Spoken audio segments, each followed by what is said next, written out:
এই light house পাহারা দিতে আপনাকে বছরে প্রায় 15 কোটি টাকা দেয়া হবে। চাকরিটা পেতে খুব ইচ্ছা করছে?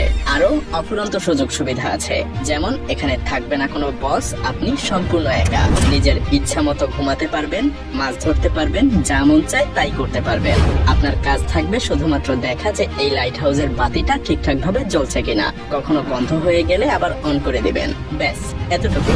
আপনাকে আর কিছুই করতে হবে না, সারাদিন শুধু পায়ের উপরে পা তুলে ঘুমিয়ে থাকবেন। কিন্তু মজার ব্যাপার হলো, এত সুযোগ সুবিধা থাকার পরেও এটা পৃথিবীর মধ্যে সবচাইতে ভয়ঙ্করতম একটা কাজ। কারণ এই লাইট হাউস ঠিক একদম সমুদ্রের মাঝে স্থাপন করা হয়। এখানে থাকা অবস্থায় আপনি কারো সাথেই যোগাযোগ করতে পারবেন না, একাকিত্ব আপনাকে সবসময় ঘিরে থাকবে। আরো ভয়ঙ্কর ব্যাপার হলো, প্রায় সময় এখানে বেশ বড় বড় ঝড় হয়। সেই সব ঝড়ের তাণ্ডব এতটাই ভয়ঙ্কর হয় যে মাঝে মধ্যে সমুদ্রের পানি এসে টাওয়ারের উপরে উপচে পড়ে, এমনকি এই কাজে মৃত্যু পর্যন্ত হতে পারে। আরো কি কি মহাবিপদ এখানে পেতে থাকে তা একটু পরেই জানতে পারবেন। এখন হয়তো এসব দেখে আপনার মাথায় প্রশ্ন আসতে পারে যে এই লাইট হাউস সমুদ্রের মাঝেই কেন তৈরি করা হয়েছে, এর কাজই বা কি, আর কেনই বা এই লাইট হাউসের উপরে সবসময় নজর রাখতে হয়, কেন এর লাইট কখনো বন্ধ করা যায় না। রহস্যময় এই লাইট হাউসের আদ্যপান্ত জানতে হলে আমাদেরকে কয়েক বছর পেছনে ফিরে যেতে হবে। তখন যাতায়াতের জন্য না ছিল কোনো গাড়ি, আর না ছিল অন্য কোনো যানবাহন বা আকাশপথ। তাই বিশাল লম্বা পথ পাড়ি দেওয়ার জন্য একমাত্র উপায় ছিল পানিপথ। সেই সময় ক্যাম্পেট মারিয়াস নামের একজন অসাধারণ নাবিক ছিলেন। তিনি অনেক প্রতিকূল অবস্থাতেও সমুদ্র পাড়ি দিতে পারার জন্য বেশ বিখ্যাত ছিলেন। তো একবার তিনি সমুদ্রের মাঝে ঘুটঘুটে অন্ধকার একটা জায়গা পাড়ি দিচ্ছিলেন। ঠিক তখনই সমুদ্রের নিচে থাকা কিছু পাথরের সাথে জাহাজের ধাক্কা লাগে। সেই সময় জাহাজগুলো তৈরি করা হতো কাঠ দিয়ে, যার কারণে জাহাজের নিচে খুব সহজেই ফাটল ধরে যায়, আর পানি ঢুকে বেশ ক্ষয়ক্ষতিরও শিকার হয় জাহাজটা। এই দুর্ঘটনার পর ক্যাপ্টেন মার্শিয়াস এর সমাধান খুঁজতে থাকেন। তিনি এমন কিছু তৈরি করতে চাচ্ছিলেন যে এই ধরনের সমস্যা থেকে বাঁচানোর জন্য আগে থেকেই জাহাজের নাবিকদেরকে সাবধান করতে পারবে। কিন্তু এখানে মহা দুশ্চিন্তার কারণ হয়ে দাঁড়ায় প্রশান্ত মহাসাগরের বিশালতা। কারণ প্রশান্ত মহাসাগর এতটাই বড় আর বিশাল যে যদি 7টা মহাদেশের সমস্ত ভূমি একত্র করা হয় তবুও প্রশান্ত মহাসাগরের আয়তনই বেশি থাকবে। হাজার হাজার বছর আগে যখন নাবিকেরা এই বিশাল সমুদ্র পাড়ি দিয়ে যাতায়াত করত, তখন তাদের সমুদ্রের নিচে থাকা কোনো কিছু সম্পর্কেই কোনো ধারণা থাকতো না, এমনকি তাদের সামনে থাকা রাস্তা সম্পর্কেও তাদের কোনো আইডিয়া ছিল না। সেই সময় পথ নির্দেশের জন্য কোনো রকম প্রযুক্তি তো ছিলই না, যেটা তাদেরকে রাস্তা চিনতে সাহায্য করতে পারত।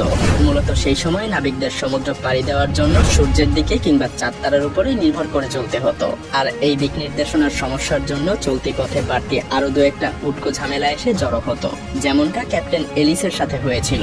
একবার ক্যাপ্টেন এলিস তার নাবিকদের সাথে প্রশান্ত মহাসাগর পাড়ি দিচ্ছিলেন। তো একদিন রাতে হঠাৎ করে ঝড় শুরু হয়, পুরো আকাশ ঢেকে যায় কালো মেঘে। আকাশের সব তারাও মেঘের নিচে ঢাকা পড়ে যায়, যার কারণে প্রচন্ড ঝড়ের মধ্যে তারা রাস্তা হারিয়ে ফেলে।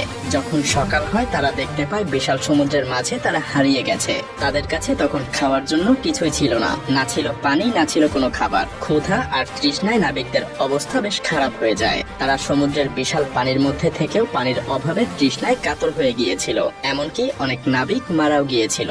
এরপর অনেক কষ্টে ক্যাপ্টেন তীরের দেখা পায়। এরপরেই মূলত লাইট হাউস তৈরির যাত্রা শুরু হয়। মিশরের ভূমধ্যসাগরের পাশেই ছিল আলেকজান্দ্রিয়া। সেই সময়ে সেখানকার শাসক ছিলেন টলেমি দ্য সেকেন্ড ফিলাডেলফিয়া। কিন্তু এই রাজ্যের জন্য সেই সময় সবচাইতে বড় সমস্যা ছিল তাদের অবস্থান বা লোকেশন। আপনি যদি এই ছবিটা একটু ভালো করে লক্ষ্য করেন তাহলেই বুঝতে পারবেন এই শহরের মধ্যে প্রবেশের জন্য এই জায়গাটা দিয়েই যাতায়াত করতে হতো। আর এই জায়গাটার আশেপাশে অনেক বড় বড় পাথর ছিল, যার ফলে এই শহরে বাণিজ্য করতে আসা জাহাজগুলো যখন এই রাস্তা দিয়ে পার হতো তখন খুব সহজেই পাথরগুলোর সাথে জাহাজগুলোর ধাক্কা লাগতো। আর এর ফলে কখনো কখনো এসব জাহাজগুলো ডুবে যেত কিংবা বড় ধরনের কোনো ক্ষয়ক্ষতির সম্মুখীন হতো। তাই দিন দিন এই রাজ্যে বাণিজ্যিক জাহাজ কমে যাওয়ার কারণে অর্থনৈতিক দিক দিয়ে বেশ পিছিয়ে পড়তে থাকে। টলেমি তখন তার রাজ্যকে রক্ষা করার জন্য সেই সময়ের সবচাইতে বিখ্যাত আর্কিটেক্ট সস্টাসাস অফ সিনিডাসের কাছে ছুটে যান। তার কাছে এই সমস্যা থেকে মুক্তির জন্য প্রার্থনা করেন। দুইজন মিলে তখন একটা আইডিয়া বের করেন। পানির উপরে তারা এমন এক দুর্গ গড়ে তুলবেন যার উপরে থাকা আলোক রশ্মি সমুদ্রে থাকা জাহাজগুলোকে গাইড করবে। সেই সাথে এটা পানির নিচে থাকা পাথরের ব্যাপারেও আগে থেকেই সাবধান করতে থাকবে। সেই পরিকল্পনা অনুযায়ী সস্ট্রাসাস কাজ শুরু করে দেয়, কিন্তু তখনও তিনি ভাবতে পারেননি যে তিনি যা করতে চলেছেন সেটা একসময় পুরো পৃথিবীতে অন্যতম একটা সৃষ্টি হয়ে উঠবে, যা পুরো পৃথিবীতে আলেকজান্দ্রিয়ার বাতিঘর নামে পরিচিত হয়ে উঠবে।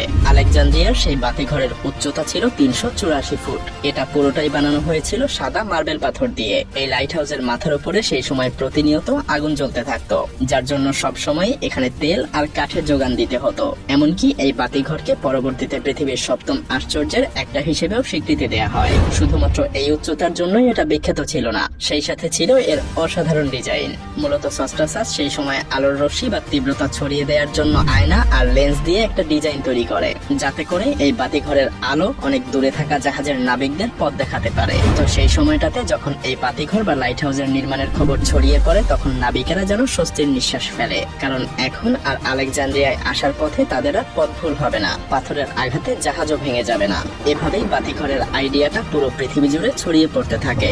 যদিও প্রথমে এই বাতিঘরের ব্যবহার সমুদ্রের মাঝে শুধুমাত্র জাহাজ সাবধানে চলাচলের জন্যই তৈরি করা হতো, কিন্তু সময়ের সাথে সাথে বাণিজ্যিক জাহাজের সংখ্যা যখন বাড়তে থাকলো, তখন সমুদ্রের যেসব জায়গায় পাথরের উচ্চতা সমুদ্রের পানির উচ্চতার কাছাকাছি কিংবা যেখানে অনেক বেশি পাথর থাকে যেগুলোর সাথে খুব সহজেই জাহাজের ধাক্কা লাগতে পারে, সেসব জায়গাগুলোতেও তখন বাতিঘর বা লাইট হাউস তৈরি হওয়া শুরু হয়। যদিও প্রথম দিকে লাইট হাউসে সবসময় আগুন জ্বালানো হতো, কিন্তু এটা ঠিক ততটাও ভালো আইডিয়া ছিল না, কারণ এর জন্য সবসময় কয়লা বা জ্বালানি কাঠের যোগান রাখতে হতো। তখন অবশ্য এটা ছাড়া আর কোনো উপায়ও ছিল না। এরপর মোমবাতি কিংবা ল্যাম্পের ব্যবহারও করা হয়েছিল, কিন্তু আগুনের আলোর রশ্মি তো আর খুব বেশি দূর যেতে পারতো না। ঠিক তখনই আবিষ্কার হয় বৈদ্যুতিক বাল্বের। লাইট হাউস গুলোতেও আগুনের পরিবর্তে বৈদ্যুতিক বাল্ব ব্যবহার করা শুরু হয়, কিন্তু তারপরেও এই আলো খুব বেশি দূর যেতে পারতো না। এর কারণ হলো লেন্সগুলোকে বাল্বের পেছনে লাগানো হতো।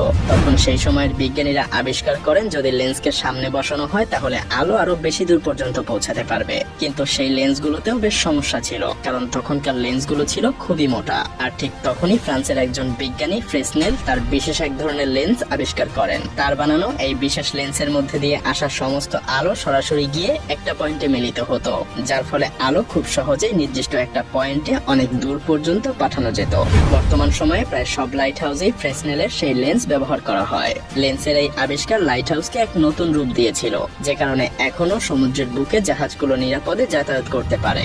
কি লাইট হাউসের ভয়ঙ্কর এই দিকগুলো জানার পরে আপনার বুকের ধুকধুকানি আরো বেড়ে গিয়েছে? হ্যাঁ, আর এজন্যই কোনো স্বাভাবিক মানুষকে এত পারিশ্রমিক দেওয়ার পরেও নির্জন এই লাইট হাউসে থাকতে চায় না, কারণ কেউ কখনোই নিজেকে এই ভয়ঙ্কর এবং নির্জনতার মাঝে হারাতে চায় না।